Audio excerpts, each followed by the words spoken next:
Hey everyone, good night. Good night. Yeah, it's about I don't know. It's after 9 o'clock. I know that. Husband and I just got back from working out, and we went rather late. So, um, I decided that when I got back, that I was going to do a mentor my sister video. Just because I haven't been around you guys in a while, and just talking, sharing, trying to regain perspective. A lot of times when you have like something unexpected that kind of flattens you out, it's good to regroup. And regrouping takes time. It takes reflection. It takes even a little bit of rejuvenation. And I'm trying to rejuvenating through exercise, but also eating right, just noticing what I'm eating, and trying to make sure I'm consistent with it. I don't know how consistent I'm being with my eating, but I'm trying. But anyway, just wanted to talk to you guys about what matters. Every now and then, you should do a what matters reflection. What matters? See, that's mine. And so, in my what matters reflection, I realized that I am not the work that I do. What does that mean for me? Well, not completely. I have goals for my work and to be in a peaceful and a happy place. And I think that is something that I require or I bring to my work. But work is not everything for me. It's totally not everything for me. And I've been fortunate enough not to have to do a whole lot of it. Like, when I have done a lot of it, I've always been blessed and had really wonderful jobs that I love to keep, and that, but I've gotten really stressed too on jobs, and I've been quite overwhelmed with jobs. So I have to find a good balance with the kind of job that I like. I must say, out of all the jobs that I've had in my lifetime, the best ones have been on the East Coast, and maybe even in Texas, but not here in Oklahoma. And I don't know why that is. I kind of feel like it's political, that social workers just don't have a lot of prestige or nor favor in their jobs, and we often get the brunt of everybody else's bad decisions because they don't want to support poor people and the disenfranchised like we do. But that's a whole nother political stair step that I really don't want to get on right now. But what matters for me right now is just recognizing that my compassion is the work and what I love to do, and it is the work that I do. And so finding a place for that, like where I'm sitting in my work, what am I compassionate about? I love to do social work. Do I love clinical counseling? No, I don't like it. And I had the opportunity, and I always consider, failure can be an opportunity, guys. It doesn't have to be anything bad or negative or something that kind of kicks you off the boat. Or, like at this opportunity, it doesn't have to be that. So, failing the exam has put me in a predicament where I had to make some choices about the work that I do, and decide if I wanted to pursue the clinical, which I don't want to do that right now. It just took up way too much mental energy, physical energy, social life change. I'm not good with all that. And when I get focused on something, I have to focus on it. I can't balance it too well. And so I haven't been able to figure out how to balance that. And for about 10 months, my whole life changed.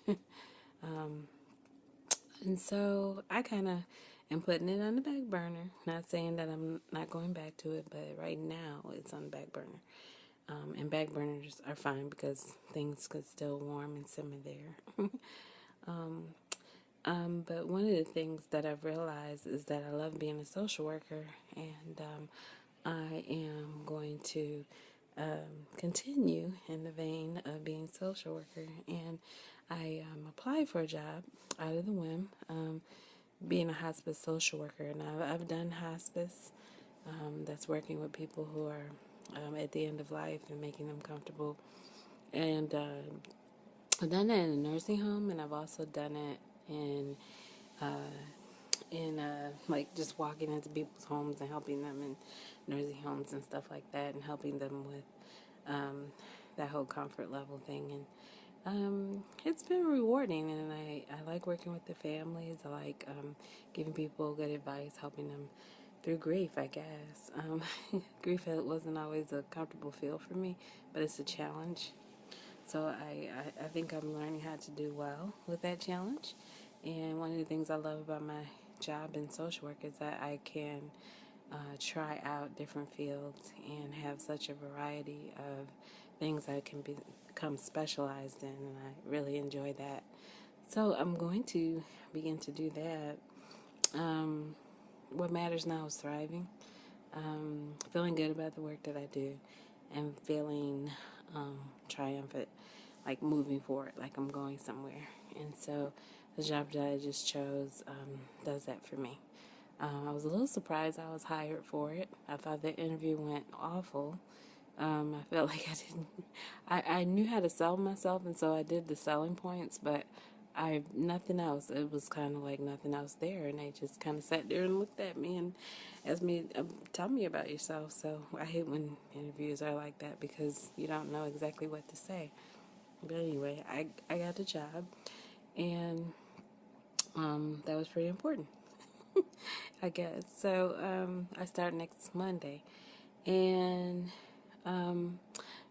when I say thriving, and what thriving means for me right now is just regaining perspective, being able to maintain my hope and get this livelihood back into my life, like infuse livelihood. And one of the things I'm doing is working on creating Sabbath. And so I have this book called God's Space, and it's by Carrie White Kent, and I'm reading it with my prayer group, and we're just beginning to really think about what that means for our lives, and get that into practice. Actually, the book itself, I wasn't really going to talk about the book, but it does have certain practices that kind of help us to think about how to make space for God. God's pace is also another way you can say that book. God's space, but also God's pace.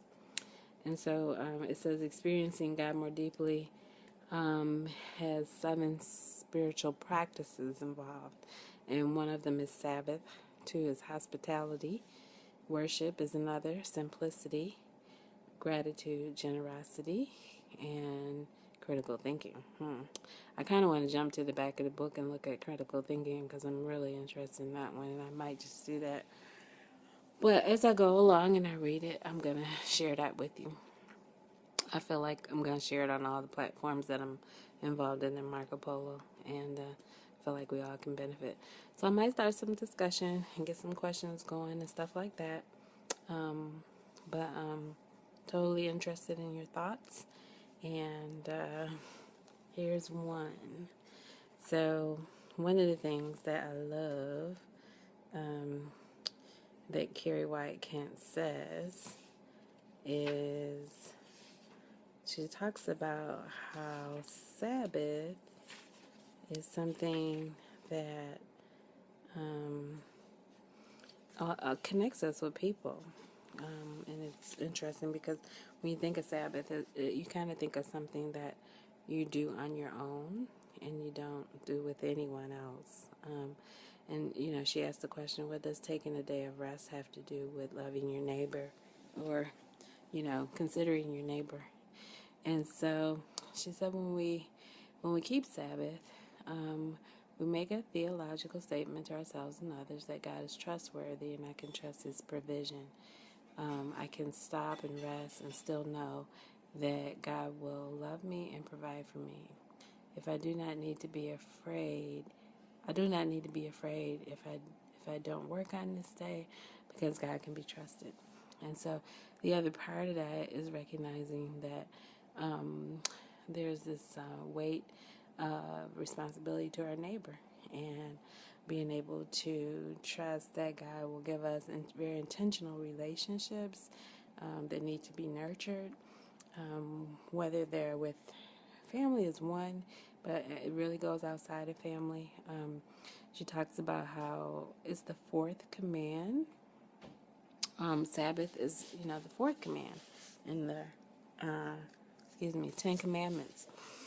And she says it hinges between the first three, which are about our relationship with God. Have no other gods, don't make idols, and don't take not God's name in vain. The fourth one, of course, is remember the Sabbath. And then the last six are about our relationship with our neighbors. Honor your parents, don't murder, don't commit adultery, don't steal, don't give false testimony, don't covet. So Sabbath bridges these two subsets because it's about, both of them are about relationships. The first is about our relationship with God, and the second half is about our relationship with people. Interesting that God makes so many of the commandments about relationships. And what makes me wonder how rich our relationships have to be. Why don't you take a minute and think about your relationships? How intentional are you about relationships outside of family? What does that look like for you? Do you have relationships outside of family? And if so, what do they look like? Just share. It could just be occasional, date with a friend. It could be, my relationship with a teacher, with college students, because I go to school. It could be relationships in your community and your church. What does that look like? So just report back. Let me know how your relationships are. I have Mentor My Sister, which is cool, and I love sharing on Mentor My Sister, but I also love taking and receiving from Mentor My Sister. But I also have a group called Shine, and it's called Shine Prayer, and sisters helping intercede, nurture, and excel. And we all connect through prayer, just to make sure we're staying in touch with God, and we're thriving, and we're growing, and we're connected to our purpose and our careers. And so it works for me. It really is a nurturing place, and I like nurturing places. I tend to gravitate towards them. In fact, one of the things, by the way, I did last weekend was I went to a labyrinth, and I walked it with a friend, and it was so rejuvenating to, feel God's presence after I felt like God had been so silent with the tests and all, and just feeling like He is not here. He does not care about me. I know He cared about me, but sometimes it gets so quiet, and I don't know. I guess He wants us to be pensive during those times. But the labyrinth brought me back to center. It really did, and He just said, "Trust me, I got this. I'll show you what to do." And He did. He showed me what to do. Showed me to apply for, the job, and I got it. And I'm in a good place. And I'm just resting here. Gonna stay here for a while. Gonna enjoy the holidays. Gonna be very intentional about taking care of Jen. So there it is. Don't forget the question. Tell me about your relationships. How important are they to you? Do you think they could be better? Let me know. Peace.